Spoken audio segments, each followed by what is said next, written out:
का कहर लगातार जारी है। जापान में तबाही मचाने के बाद चीन पहुंचा डॉल्फिन तूफान। जी हां, 150 किलोमीटर की रफ्तार से टकराया डॉल्फिन तूफान। शंघाई में 150 साल में सबसे ज्यादा बारिश दर्ज किया गया है। कई शहरों में हो रही है मूसलाधार बारिश और भीषण बारिश से बढ़ा बाढ़ का खतरा। 10 लाख लोग सुरक्षित जगहों पर पहुंचाए गए हैं। प्रोफेसर वीके शर्मा सर लगातार इस बड़ी खबर पर जुड़े हुए हैं। सर, जो चाइना में अब डॉल्फिन तूफान का खतरा है, सर कितना इसको यहाँ पर हम नाप सकते हैं कि नुकसान ये पहुंचा सकता है? लौटूंगी आपके पास सर। एक बार बता दें दर्शकों को, भीषण बारिश से बढ़ा बाढ़ का खतरा। जापान के बाद लगातार चीन में अब तबाही।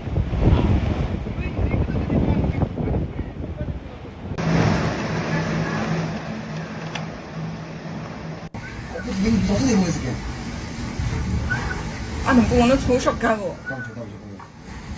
第二个小胖子。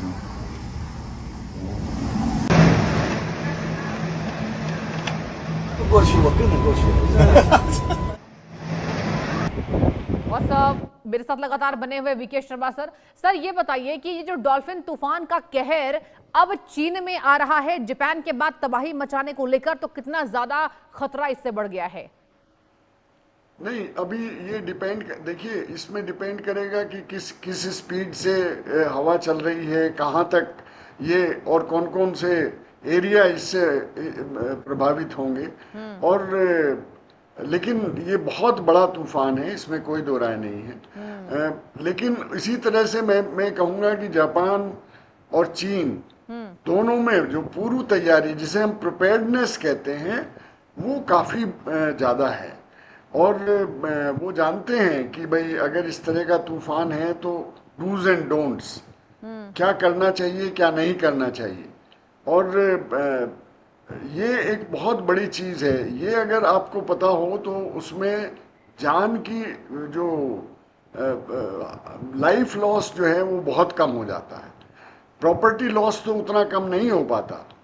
जैसे हमारे पेड़ हैं या मकान हैं, तो जो इस तरह के वीक स्ट्रक्चर्स हैं वो तो गिरेंगे, वो तो प्रभावित होंगे। अच्छा। लेकिन अगर आपको ये पता है कि इतना बड़ा तूफान आ रहा है और आप जो है प्रोटेक्शन ले लेते हैं, शेल्टर में पहुंच जाते हैं, तो नेचुरली आपकी जान बच सकती है।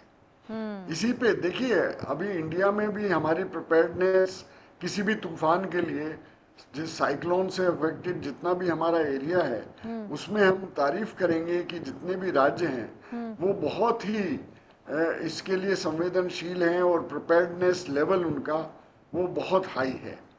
इसी प्रकार से जापान तो एग्जाम्पल है प्रिपेयर्डनेस के लिए, डिजास्टर प्रिपेयर्डनेस के लिए, और उनसे तो हम बहुत कुछ सीखते हैं।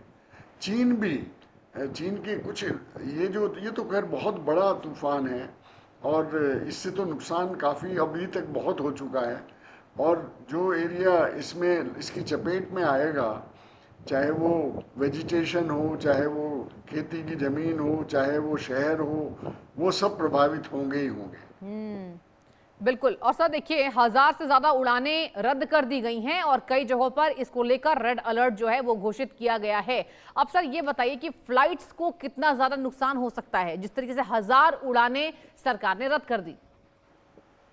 मैडम, ये तो हम जानते ही हैं कि कोई भी तूफान जो 100 किलोमीटर पर आवर से ज़्यादा अगर हो जाता है तो उड़ानें तो जो हैं उससे अफेक्ट होती हैं, और ज़्यादातर स्थिति में जो है उसको डाइवर्ट कर लेते हैं या कहीं और उतार देते हैं, चूँकि हम लोग रिस्क नहीं लेना चाहते। और ये सारी डायरेक्शन एविएशन के लिए मिनिस्ट्री ऑफ एविएशन ने एक अपना मिनिस्ट्री की प्लान है, डिजास्टर मैनेजमेंट प्रिपेयर्डनेस प्लान, तो उसके अकॉर्डिंग ये सब चीज़ होती है।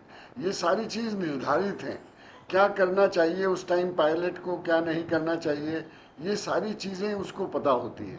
तो इसलिए ये नुकसान बच जाते हैं और वो उसको स्ट्रिक्टली फॉलो करते हैं।